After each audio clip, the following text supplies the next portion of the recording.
Hey there, good citizens of the internet. Welcome to the channel aimed at making you a brainier marketer. By the end of today's video, you're going to know exactly what a lead magnet is and some important considerations to get you started in making one. So strap in and let's get brainy.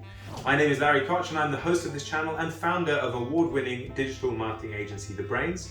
So hopefully you're in good hands today and will consider subscribing to this channel when we are done. Right, so what is a lead magnet? So, a lead magnet is essentially an online asset that lives behind a data wall. So a company will create, say, an ebook or a white paper, a guide, a swipe file, a report, a training or tutorial video, a webinar, or some other tangible online information asset like the ones I'm showing you on my screen.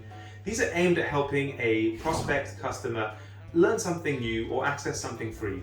In order to get the information asset, the prospect needs to submit their data, such as an email, name, phone number, by filling out a web form on a page.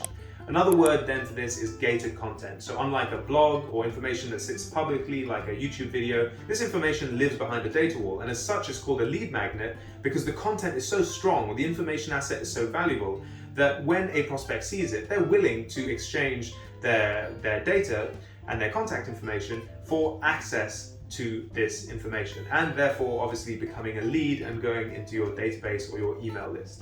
So that's the point. I've mentioned some of the types of lead magnets, but really whatever you're trying to create, it needs to be incredibly highly valued by your prospects. Perhaps it's like unique research that you've done or an important aspect that other people aren't talking about into an interesting area for your prospects. It might be training material that helps them succeed better in their job, or a webinar that's covering something new, like a new topic sweeping your industry.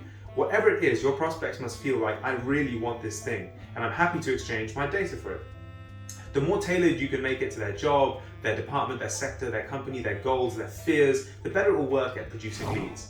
Lead magnets usually live on your website and they are promoted via your free content, so like your blog or from links from third-party sites if you're doing any kind of SEO outreach work. The idea is that you combine this into one organic funnel that starts with people at the top of the funnel visiting your site and then you drive into the middle of the funnel like the image I'm showing you now. That being said, lead magnets can and should be advertised on social media as well using lead gen forms. This is where you actually just advertise directly on LinkedIn or Facebook to your target personas, and the lead magnet they can access in their feed by submitting data directly from the ad on Facebook or LinkedIn itself. So effectively that makes your ad the sign up form and it cuts out the need to go to your website. So that is an alternate thing that you can do. And I've actually done a great video on lead gen forms, which I'll link for you in the description box below if you want to pause this video and check that out or check it out after. And on that note, if you're enjoying this video thus far, please give it a like and subscribe to the channel for all my future uploads.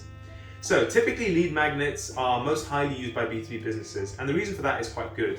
There just isn't a big enough audience basically for a lot of B2B companies. And lead generation using search traffic alone is pretty difficult to do.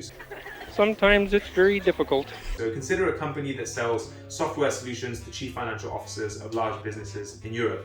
That company might have an audience of like tens of thousands of people, which actually in the marketing world is not a lot of contacts. Whereas an e-commerce website that's selling designer, gym wear, essentially has a global audience of millions or even billions. So for that reason, B2C businesses can rely a lot more on kind of bottom funnel search traffic. They can drive people with ads on Google and things to product pages, or if they're in consumer services like plumbing or healthcare, they can even lead people to a simple booking page because it's pretty straightforward. Now, the same thing can work in many B2B contexts, and if it works for your company, if there are those bottom funnel search terms, you should be making use of those. But the reality is, like in the, in most B2B contexts, like in the example I gave before with the CFOs, there simply aren't enough of them searching for the things that the company does. Maybe that software is totally new, maybe you're advancing something, and you actually have only one option, which is to try and educate the market of a new way of doing things. And that is where the lead magnet or like a webinar is so powerful.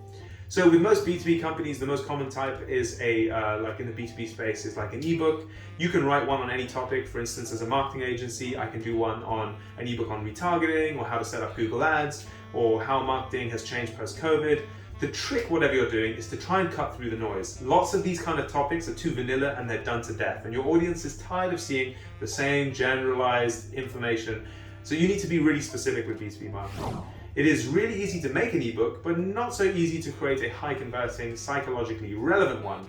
Using examples from my own agency, let's see, you can actually see two main lead magnets the Leads on Tap Blueprint, which is what allows people to make an automated lead generation funnel using LinkedIn, HubSpot, and B2B psychology principles. And we have a dedicated one called the Advanced Principles of B2B Marketing Psychology. And the reason why these two are so popular compared to the other ones that I mentioned, like how to get started with SEO, is that they are framed as totally new opportunities. They're not just done to death. They're topics of high interest, but covered very little by other agencies, and we frame it or present it in such a way that prospects really value it because they just simply can't access those sort of insights or information elsewhere. In fact, they are actually in the description of this video. I'll leave the links there so you can see what they look like. You'll notice on the blog as well on our site that they all link back to these lead magnets. So the idea is that top of funnel traffic searching like how to start a marketing campaign might get to a page on our blog that explains all of that.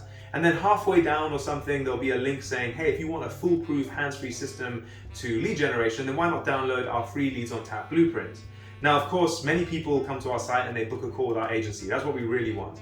But the reality is that most traffic is just not at that level yet. They're not bottom funnel. They're still researching and trying to educate themselves somewhere in the middle or the top of the funnel. So this is why it's so important that we have these lead magnets, because it allows us to capture and collect those kind of leads. So on that funnel point, I must address an often overlooked issue. Most companies create lead magnets in silo, and it is a shame that they do that. They don't consider what happens afterwards. Ideally, you should think of your lead magnet as the entry point. It's a much larger informational journey that you want to send people on. So if someone downloads your ebook, and then you should send them more relevant information like case studies or testimonials, training videos, or additional ebooks on related topics. This way you can start a longer prospect nurturing process that maintains regular contact with your database. In fact, for us, we've had people responding like 12 months after they downloaded their first ebook, just because we helped them with information that helped them in their career over that time. And at such a point, they realized, listen, we need a service provider, and they knew who to come to because we were always there twice a month. So please make sure you consider making a much more personalized email nurturing experience as well, or in addition to your lead magnet, to get the best results. Now, lastly, time to get real for a little bit. Lead magnets are not a silver bullet. They are a great way of pushing traffic down your funnel. But in reality, most people that convert on your lead magnets may not be doing good clients for you, or they may not ever want to work with you. The best is just to try and get a volume of high quality leads. And the best way you can do that is by creating the best possible lead magnets that are aligned to your audience, very topical, they offer a massive advantage to your prospects in reading them, and they clearly lay out why you are uniquely expert in the field and have different perspectives that they really can't get anywhere else. If you want to know the best lead magnet title formulas that could really help you shortcut a lot of this stuff and get some success out of this, check out a video that I recently did in the description below, which is called the title formulas for lead magnets. So if the content is bad, you're not going to get anything out of this. In summary, you need to invest considerable time and energy in creating genuine value for your prospects. Don't just go out there with vanilla topics. They are already done to death, and you're not going to get anywhere there. Get creative! So that's my quick summary of lead magnets. I hope it was really important, so really helpful for you. I've added some extra important considerations there, and I hope that you'll become a long-term subscriber to this channel. Take care, like the video, see you for the next one.